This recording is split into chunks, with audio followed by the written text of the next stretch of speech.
Sa isang birthday party nagtapos ang buhay ng isang babae sa Maynila. Malapitan siyang binarel ng riding in tandem habang nakikisaya sa pagdiriwang. Nagbabalik si Nina Ong Pauco. Nagkakasiyahan sa birthday party ang ilang magkakapitbahay sa Eskinita sa Barangay 429, Maynila. Maya-maya may dumaang riding in tandem. Bumunot ng baril ang backride at pinaputukan sa batok ang isang babaeng nakikiparty. Humarurot palayo ang mga salarin. Nabigla ang mga residente sa nakita pero may mga sumubok humabol sa mga sospek. Nagwawalis ako para nakarinig ako ng kwitis na pumutok. So akala ko nagpaputok lang, napalingon ako, sasawayin ko pa. Nakita ko na yung nakamotor na pumuputok na ng baril.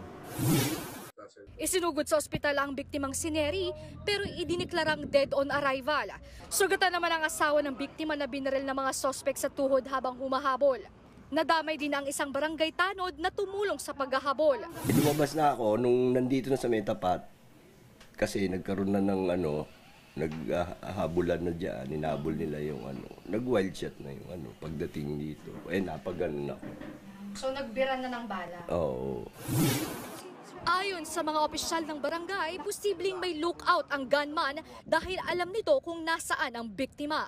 Palaisipan pa kung ano ang motibo sa krimen dahil wala namang daw masamang record sa barangay o nababalita ang kaalitan ang biktima. Tumaginang magbigay ng pahayag ang pamilya ng biktima dahil sa takot para sa kanilang seguridad. Tinutugis na ang mga salarin. Nagbabalita mula sa Frontline, Nina Ong Pauco, News 5. Mga kapatid, Julius Babaw po. Iba na ang may alam at may pakialam sa panahon ngayon. Para sa Frontline ng mga balita, mag-follow at mag-subscribe sa social media pages ng News 5.